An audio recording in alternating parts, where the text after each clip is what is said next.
Kabar batalnya pembelian jet tempur Su-35, rupanya tak membuat Rusia menjauhi Indonesia.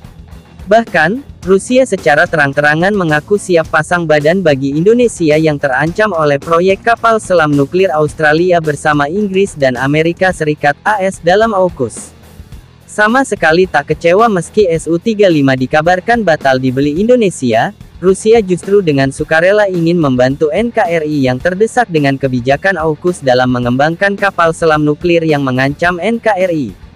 Dikutip zonajakarta.com dari TASS, Duta Besar Rusia untuk Indonesia Lyudmila Vorobyova mencontohkan, kemitraan keamanan trilateral antara Australia, Inggris, dan Amerika Serikat AUKUS menyebabkan kekhawatiran Moskow di kawasan Samudra Hindia dan Pasifik. Saya ingin mengatakan bahwa kami menganggap kemitraan ini sangat berbahaya. Itu tidak akan membawa perdamaian ke kawasan itu, atau ke Indonesia, kata utusan Rusia itu. Menurutnya, AUKUS pasti akan memperburuk perlombaan senjata bukannya menciptakan stabilitas di kawasan.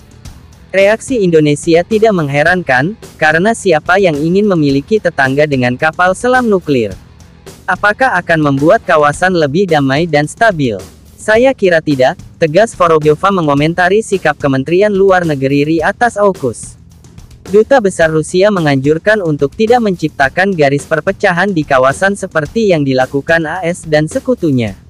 Suara vokal Indonesia yang menentang kong kali kong Australia dengan Amerika Serikat (AS) dan Inggris dalam AUKUS rupanya didengar oleh Rusia.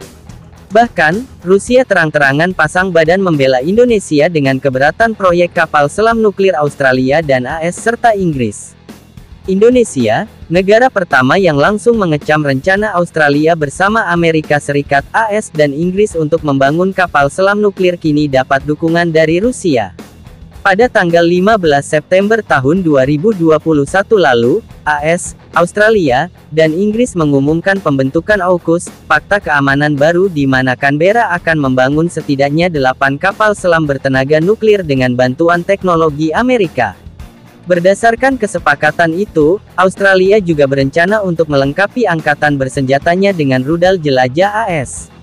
Kong kali kong Australia, AS dan Inggris ini bahkan sempat membuat murka Prancis hingga menarik diplomatnya dari negeri kanguru karena merasa dikhianati. Bak tak ingin kalah dengan Amerika Serikat (AS), Inggris dan Australia yang kerjasama dalam AUKUS, Rusia juga mengaku siap membantu Indonesia jika ingin mengembangkan teknologi nuklirnya. Hal ini seperti dikutip zonajakarta.com dari akun Instagram @lembagakeris yang memposting sebuah unggahan pada tanggal 10 Januari tahun 2022 lalu. Dubes Lyudmila juga menyatakan bahwa Rusia siap membantu Indonesia dengan teknologi yang dimiliki apabila berkeinginan untuk mengembangkan energi nuklir, tulis akun @lembagakeris. Nampaknya hal itu disampaikan Lyudmila Vorobyeva, Dubes Rusia untuk Indonesia saat melakukan wawancara eksklusif dengan salah satu media nasional Indonesia. Wawancara eksklusif Ibu Duta Besar Lyudmila Tagar Vorobyeva kepada Tempo Magazine tentang hubungan ekonomi dan pertahanan Rusia-Indonesia serta situasi di perbatasan dengan Ukraina, tulis akun Instagram resmi Kedutaan Besar Rusia @rusem_Indonesia pada tanggal 10 Januari tahun 2022. Tawaran Rusia ini tentu sangat menggiurkan jika Indonesia ingin ikut dalam perlombaan senjata, istilah yang digunakan Indonesia saat memprotes pengumuman AUKUS soal kapal selam nuklir Australia.